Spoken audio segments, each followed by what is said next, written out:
Thabiso Moss, he's in Stilfontein, where concerned community members have resolved to go underground to check on the condition of illegal mine workers who are still suspected to be underground.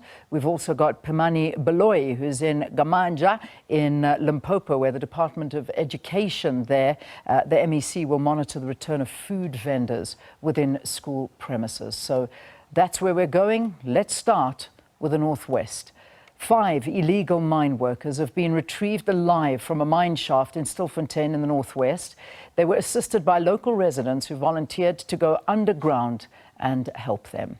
Ropes were used to pull out those who were too weak due to dehydration and the lack of food. Residents estimate that over 4,000 suspected illegal miners are still underground. Emergency services have since been on the scene to assist those that have surfaced from the disused mine shaft. The alleged illegal miners have been stuck underground for weeks, and residents say the process of retrieving others will take some time and more manpower. Meanwhile, police in the province say those who were rescued will be charged at a later stage.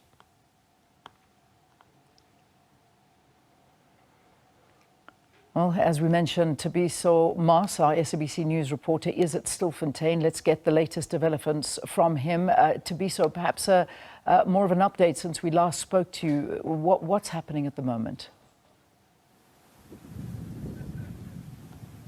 Good morning, Leanne, and our viewers at home. This time there's a bit of movement. We have seen more police officers arriving here in Shaft 11 in Stilfontein, in one of the disused mines. My camera person, Sello Mohopol, just panned to my right, where you'll see that more police vehicles have arrived, and you could see that there are some police officers who are there. I think they'll start with their parade in a moment, but as we speak, community members have not yet arrived here to start or resume the operations which started yesterday. So you can see that there is also a police nyala here that we found in the morning when we arrived here just before 6:30. That police nyala was still here and with another vehicle, but the other vehicles that you are seeing there have just arrived now, just few minutes before 8 o'clock, few minutes before we came to air. So what I can tell you, or something that I need to emphasize, Leanne, is that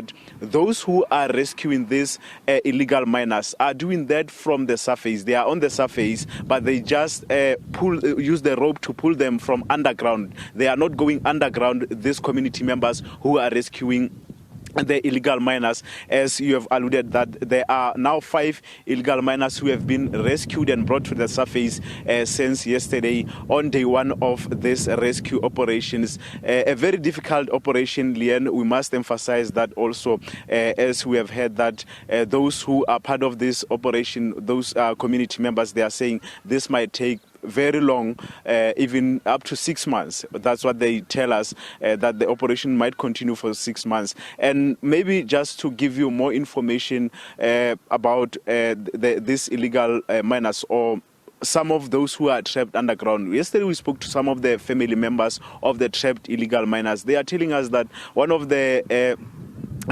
ladies that we spoke to, she told us that her husband is underground, and he has been trapped since it's been 3 months now.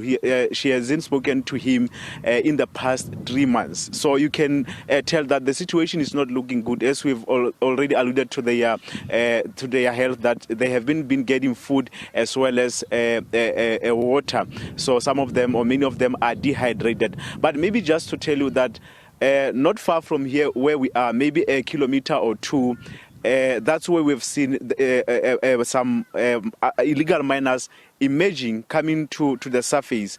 It's a Margaret shaft, which is not far from here. But here, there is no any illegal miner who has emerged from the surface, except being assisted by community members who are continuing their operation on day 2.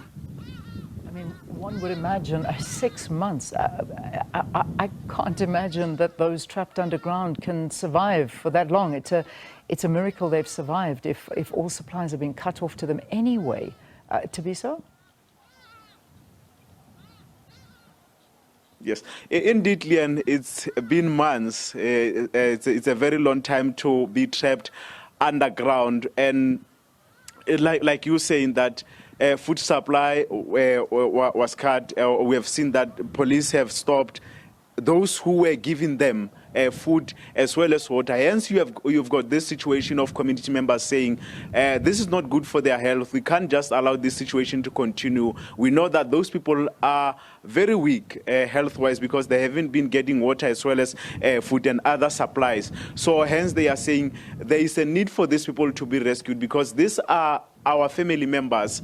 These are the people that we might know they come from their area, so hence it's important for them to be rescued from underground and brought to the surface, even though what they are doing there is an illegal activity. As you know, Leanne, just to remind our viewers at home that this area or this region of Dr. Kenneth Kaunda, according to the report that was once presented by the police in the National Assembly a year or two ago, Dr. Kenneth Kaunda, illicit mining is very rife in this area where they are mining gold, and followed by the Bojanala district, which also include towns like Rustenburg as well as Breds. So you can tell that the situation is not looking good here as far as illicit mining is concerned. And we have seen the efforts from the law enforcement agencies, including police as well as the army, trying to curb illicit mining across the country, and this area is not an exception where we've seen these operations